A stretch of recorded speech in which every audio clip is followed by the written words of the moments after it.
पेंशनधारियों को एक कप चाय और एक बिस्कुट का कीमत भी नहीं मिल पाता है, यानी 13 रुपये का रोज़ हुआ। जबकि वृद्धा पेंशनधारी को कम से कम 35 रुपया का आधा लीटर दूध चाहिए, एक गिलास सत्तू जिसका कीमत 25 रुपया होना चाहिए, फल फूल यदि दीजिए उसमें तो कम से कम जो है 50 रुपया चाहिए, और दवा दारू की व्यवस्था यदि हो तो उसमें कम से कम 100 रुपया का रोज़ होना चाहिए। मेरा नाम उद्यमी लाल पदार। घर कहाँ से? घर मेरा इमली स्टेशन रानी सकरपुरा खगड़िया डिस्ट्रिक्ट।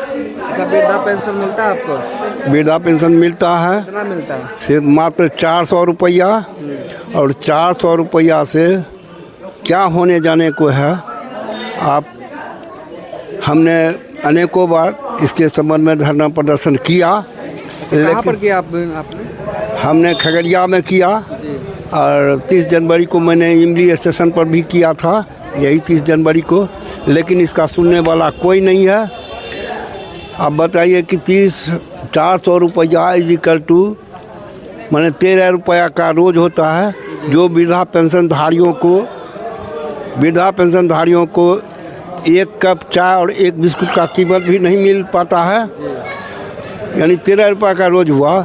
जबकि वृद्धा पेंशनधारी को कम से कम 35 रुपया का आधा लीटर दूध चाहिए, एक गिलास सत्तू जिसका कीमत 25 रुपया होना चाहिए, फल फूल यदि दीजिए उसमें तो कम से कम जो है 50 रुपया चाहिए, और दवा दारू की व्यवस्था यदि हो तो उसमें कम से कम 100 रुपया का रोज़ होना चाहिए।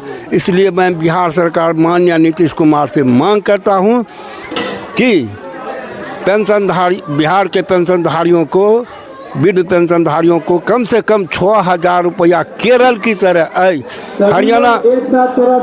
हरियाणा की तरह देने का काम करे। जबकि देखिए भारत में विभिन्न राज्य हैं, जिसमें राजस्थान में 2000 रुपया पेंशनधारी को पेंशन दिया जाता है, गुजरात जैसे राज्य में 2500 रुपया देती है, दिल्ली में 2500 रुपया दिया करती है, केरल में जहाँ कम्युनिस्ट की सरकार है वहाँ 3000 रुपया देती है, और जहाँ ममता की सरकार है वहाँ जो है 1000 रुपया देने का काम करती है। बगल में झारखंड सरकार है, वो भी 2500 रुपया देने का काम करती है, और असम में जो है 1000 रुपया देती है। और बिहार में नमस्कार दोस्तों, आप देख रहे हैं फॉग न्यूज़, और मैं यहाँ पे बछवाड़ा विधानसभा के साठा पंचायत में हूँ, जहाँ पे दिलीप जी द्वारा और अशोक सर द्वारा यहाँ के ग्रामीणों को, यहाँ के पंचायत वासियों को जन स्वराज का एक संदेश दिया गया कि जन स्वराज आगे क्या करेगी, या जन स्वराज के क्या विचार है, क्या मैनिफेस्टो है, जन स्वराज बिहार के लिए क्या करेगी। तो आइए जानते हैं इन्होंने आज इनको क्या बताया। सबसे पहले तो आपके चैनल के माध्यम से सुन रहे दर्शकों को बहुत बहुत धन्यवाद।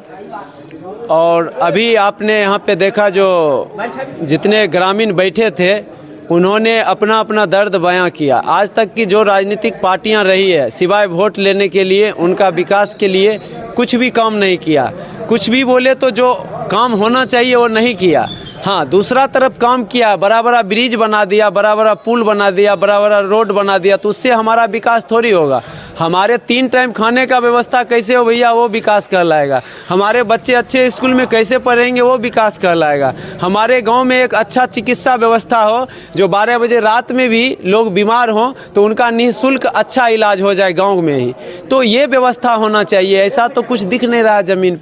बड़े बड़े वादे करने से कुछ भी नहीं होंगे, बड़े बड़े भाषण देने से कुछ नहीं होगा। जो जेन्युइन चीज़ है, जो हम समाज के लिए करना चाह रहे हैं, जन स्वराज करना चाहती है, उससे हम लोगों को अवगत कराए, और लोग हमारे बात से काफ़ी खुश हैं। जो जन स्वराज एक अवसर लेके आया है, और आप देखिएगा 2025 का जो बिहार विधानसभा का चुनाव होगा, उसमें जन स्वराज एक नए सरकार बनाने की ओर अग्रसर है, और दिन प्रतिदिन कदम दर कदम आगे बढ़ रही है। इसी दिशा में लोग भी काफ़ी उत्साहित हो रहे हैं। बहुत बहुत धन्यवाद।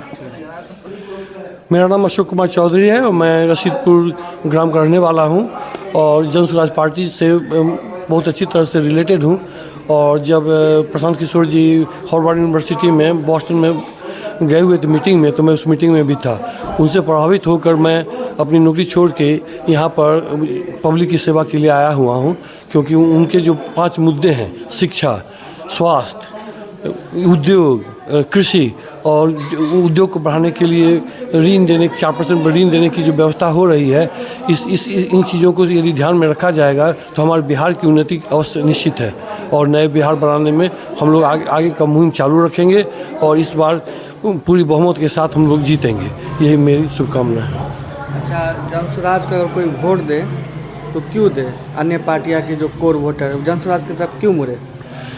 हम तो जनसुराज पार्टी को इसलिए वोट दिया जाए कि अभी लालू जी का हम लोग ने जंगल राज देख लिया, नीतीश जी का जो है 20 साल से केवल वो अब चाह रहे हैं कि किसी भी फॉर्म में हम अपनी चीफ मिनिस्टर बने रहें। तो ऐसी स्थिति में जो आदमी केवल कुर्सी की लालच के लिए बैठा हुआ है वो बिहार का डेवलपमेंट होगा ही नहीं। उस स्थिति में डेवलपमेंट करने के लिए अब उनके पास कोई ऐसा मुद्दा नहीं रह गया या अब समय नहीं रह गया उनके पास, मैं तो ये कहूँगा, क्योंकि वो जीतने वाले नहीं हैं इस बार। और नया बिहार बनाने के लिए कुछ हमें प्रशांत किशोर जी के मुद्दों को लेकर के आगे बढ़ना होगा और नया बिहार बनाने में हम लोग उनका मदद करेंगे, बनाने में उनका मदद करेंगे और हम लोग नया बिहार बनाएंगे।